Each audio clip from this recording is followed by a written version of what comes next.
Hola, muy buenas a todos. En este video continuaremos con el libro Crecimiento Económico de David Weil, exactamente el capítulo número 2 llamado Un marco analítico, sustentado por Paul Mansueta y Jan Rocha.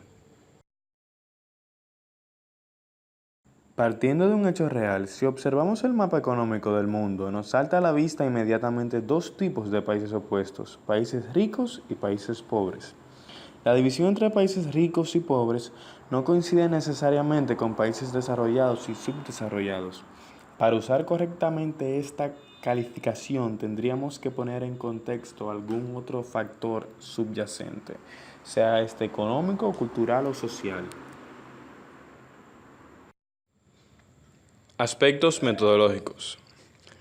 Enfoque de la presente investigación es de tipo exploratorio, en donde la información general respecto al fenómeno y por qué existe en países ricos y pobres es poco entendido desde el aspecto de desarrollo, incluyendo la identificación de posibles variables a estudiar en el futuro. Problemática. Entender por qué razón, sea actual o pasada, cuál es la raíz común, si existe, que posee todo país en vías de desarrollo que lleve a estos a un proceso no eficiente y que posean características semejantes, además de poder entender cómo y va evolucionando el término de país desarrollado. Para continuar, tenemos los objetivos. Objetivo general. Descubrir cuál es la razón por la cual Izalid, nación en vías de desarrollo usada como referencia, es una nación atrasada económicamente que Prokorovka, nación desarrollada usada como referencia, contando con las mismas condiciones desde sus inicios, no lo es. Y los específicos son indagar si existe algún otro factor no económico que afecte a la economía, entender si es posible, bajo las mismas condiciones sociales o económicas, poseer el mismo PIB per cápita. Y continuamos con la justificación de este video.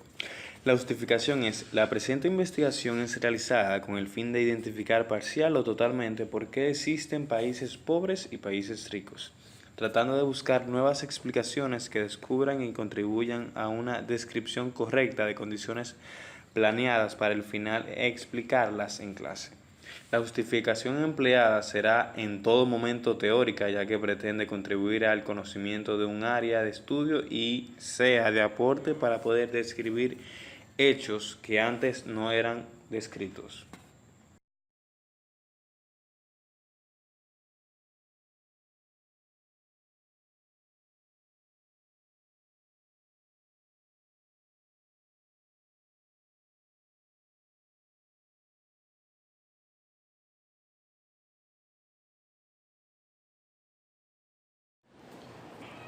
Imagínese el lector que es el presidente de una prestigiosa consultora económica. Ha sido contratado por el rey del país de Silvania para que le responda una sencilla pregunta. ¿Por qué es Silvania mucho más pobre que su vecina, la República de Libertonia? Reúnen un equipo de primera que será el que haga todo el trabajo real y, provisto de los inmensos recursos de la Oficina Nacional de Investigación Estadística, se pone a trabajar. Su primera tarea es averiguar qué diferencia hay exactamente entre los dos países. Mide concienzudamente el valor de todos los bienes y servicios que produce cada país, es decir, el Producto Interno Bruto o PIB. Observa que el PIB de Libertonia es 8 veces mayor que el de Silvania. Tras examinar rápidamente los censos de los países, ambos tienen casi la misma población, por lo que llega a la conclusión de que las diferencias importantes entre los dos países deben encontrarse en las magnitudes per cápita. El PIB per cápita de Libertonia es 8 veces mayor que el de Silvania. Una vez que están claras las dimensiones del problema, busca explicaciones. Manda a su equipo a examinar las condiciones en las que se encuentran los dos países y este hace una interesante observación. En los dos países, los bienes y servicios se producen utilizando dos factores. Uno de ellos es el trabajo de los trabajadores, el otro son las herramientas que tienen a su disposición, máquinas, vehículos, edificios y demás maquinaria que se denomina colectivamente capital.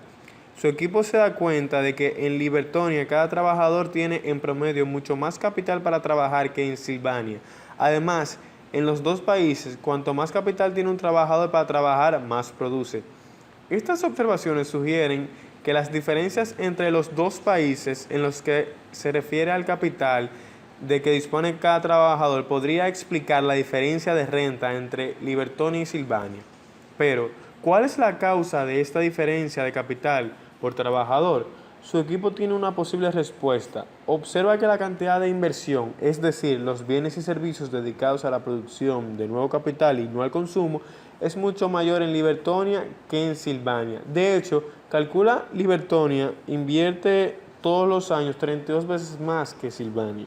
Utilizando un análisis económico básico, sabe que en cada país la inversión de nuevo capital debe representar ahorros de los ciudadanos en ese país.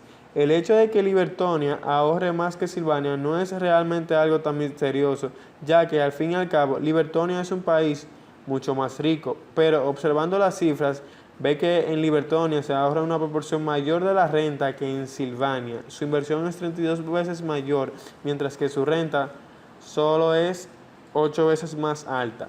Por lo tanto, su tasa de inversión, la proporción de la renta que invierte, debe ser 4 veces más elevada. ¿Cree que puede haber encontrado la causa? Quizás toda la diferencia de renta entre Libertonia y Silvania se debe únicamente a que esta diferencia de ahorros, Silvania ahorra e invierte una proporción menor de su renta que su vecino. Como su tasa de inversión es más baja, su capital por trabajador es menor y por lo tanto también su renta.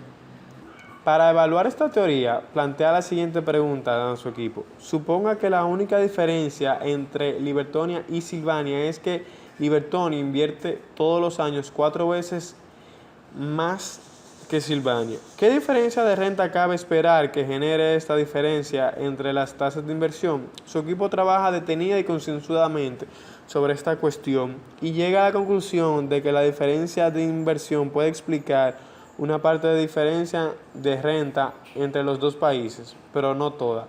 Concretamente, si los dos se diferencian en que la tasa de inversión de que uno es el cuádruple de la tasa de inversión del otro y no hubiera ninguna otra diferencia entre ellos, el nivel de renta del primero sería el doble del nivel de renta del segundo. Como a cualquier buen equipo, el suyo le ahorra los complicados detalles de este cálculo, el cual en el capítulo número 3 se detalla en el otro video, que pueden verlo. Como la renta de uno de los países es 8 veces mayor que la del otro video, la diferencia entre sus tasas de inversión no explica la mayor parte de la diferencia de renta, a saber, que es 4 veces mayor que la parte explicada. Esta diferencia residual, dice su equipo, no se debe a la cantidad de capital que tiene cada país, sino a la productividad, es decir, a la cantidad de producción que se obtiene con cada unidad de capital. Es evidente que la productividad es muy importante, pero ¿de qué depende? ¿Por qué es la productividad de Libertonia mucho más mayor que la de Silvania? Para abordar esta cuestión, convoca a todo su equipo para una inmersa sesión de intercambio de ideas. Uno de los miembros de su equipo sugiere que la razón por la que la cantidad dada de capital por trabajador que produce Silvania es mucho menor que la de Libertonia es quizás sea por la tecnología. Los conocimientos existentes sobre la forma en la que pueden combinarse los factores para obtener un producto de Silvania es atrasada. Decide profundizar en esta idea y da instrucciones a su equipo para que realice un estudio sobre el estado de la tecnología en los dos países. Llega a una asombrosa conclusión. Silvania se encuentra aproximadamente 35 años por detrás de Libertonia en lo que la tecnología se refiere. Es decir, la tecnología que se utiliza hoy en Silvania es la misma que se utiliza en promedio hace 35 años en Libertonia. Para ver si esta diferencia tecnológica puede explicar la diferencia de productividad entre estos dos países, le pregunta a su equipo cuánta producción menos se obtendría hoy en Libertonia si los trabajadores utilizaran la misma tecnología de hace 35 años. Su equipo vuelve con una respuesta. Dada la tasa a la que se ha mejorado la tecnología en Libertonia, si el país utiliza la misma tecnología que hace 35 años, produciría aproximadamente la mitad de lo que produce realmente. En otras palabras, en los últimos 35 años el nivel de tecnología se ha duplicado. Una vez más, su equipo no le molesta con los detalles de cómo ha llegado a esta conclusión. Una vez más, su equipo no le molesta con los detalles de cómo ha llegado a esta conclusión. Pero en los capítulos 7 y 10 que son videos que también pueden ver, damos detalle de cómo llegamos a esta.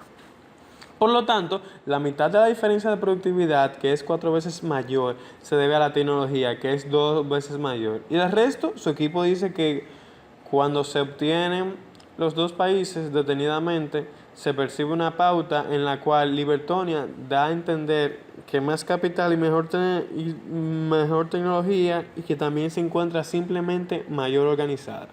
Sus habitantes trabajan más, la calidad de sus productos es mayor y se pierde menos tiempo que en Silvania. Incluso cuando se comparan las fábricas que utilizan la misma cantidad de capital por trabajador, la misma tecnología, en Libertonia produce más. Su equipo llama eficiencia a este escurridizo por importante atributo, cómo se utilizan realmente la tecnología y los factores que se dispone para producir. Afirma que las diferencias de productividad entre los dos países que no pueden atribuirse a las diferencias de tecnología, pero que muy bien pueden atribuirse a su eficiencia. Su equipo sugiere una sencilla descomposición de la productividad en dos partes. La productividad es igual a la tecnología multiplicada por la eficiencia.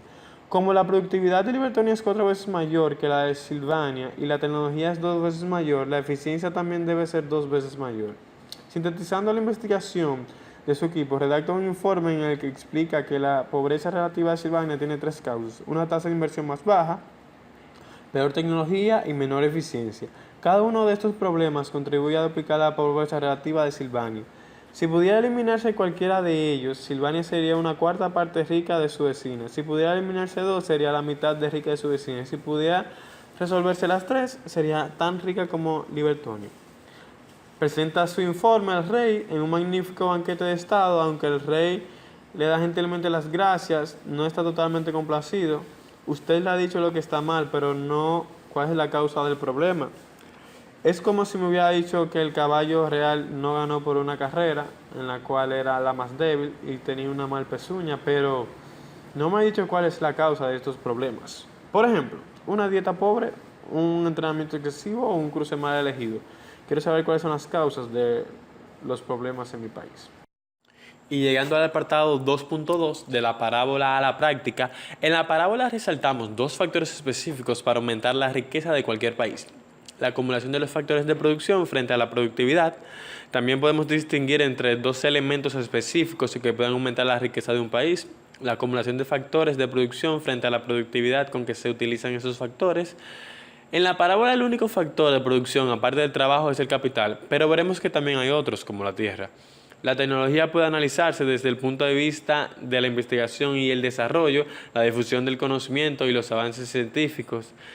La eficiencia se refiere a la organización de la economía, las instituciones, entre otras. Y por último, podemos obtener mucha información observando no solo los determinantes inmediatos de la renta de un país, sino también las características fundamentales o más profundas que los configuran. Llegando a lo que es una función de producción es una descripción matemática de cómo se transforma en producción los factores que utiliza una empresa. En la parábola solo se expusieron las ideas de que los países son diferenciados por su acumulación de factores utilizados para producir o porque se diferencian por la productividad con la que utilizan estos factores. De los niveles de renta a la tasa de crecimiento. Abstrayendo la parábola de Silvania y Libertonia, sería entonces lógico que si se hiciera todo mal, poseyendo las mismas dimensiones fundamentales, situaciones como un crecimiento acelerado serían síntomas de una mala política anterior. Estos ejemplos muestran cómo podemos convertir fácilmente nuestro modelo de los determinantes de los niveles de renta en un modelo de los determinantes de crecimiento de la renta.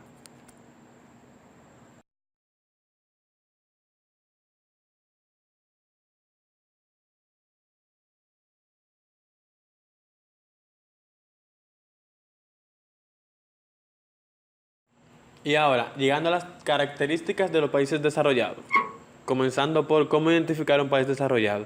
Todo aquel país que ha logrado el desarrollo integral de la mayor parte de la población, países que han logrado un alto grado de industrialización, concentración de capital en unas pocas manos y mejoras de la distribución del ingreso y aumentos del progreso técnico. Otro aspecto es los principales antivalores Otro aspecto es los principales antivalores de los países desarrollados, aspecto intelectual, incomprensión de los problemas del mundo y del materialismo intelectual, aspecto social, discriminación racial y de clases, aspecto económico, despilfarro económico e incapacidad de impedir fluctuaciones económicas y aspecto ético, suicidio, drogas y terrorismo. Y para concluir, las condiciones de los países desarrollados. Los países ricos tienen buenas instituciones mientras que los pobres tienen malas. La correlación entre la pobreza y la corrupción es directa. Existe una relación con la religión, reflejando que el 19% de los países más ricos del mundo tienen un 70% más de sus poblaciones diciendo que la religión absolutamente no es importante para ellos. Y para contrastar, las características de los países en vías de desarrollo son países cuya renta per cápita es inferior a la renta mundial, países que no han alcanzado determinados niveles socioeconómicos y culturales, y países subdesarrollados que mantienen un comercio exterior precario. Dentro de los aspectos políticos podemos encontrar estructura primaria. En los países subdesarrollados la mayor parte de la población se dedica a estas actividades. Inestabilidad y dependencia económica. La mayor parte de la producción es agrícola y las técnicas rudimentarias, siendo sujeto de caprichos de la naturaleza. Círculo vicioso de la pobreza. Como el desarrollo llama al desarrollo, la pobreza llama a la pobreza. En el aspecto social, la estructura es desequilibrada y rígida y no se dan clases intermedias, no hay movilidad vertical. Desigualdades económicas abismales entre sus habitantes, alta tasa de mortalidad infantil y alta tasa de desocupación. Dentro del aspecto político, las estructuras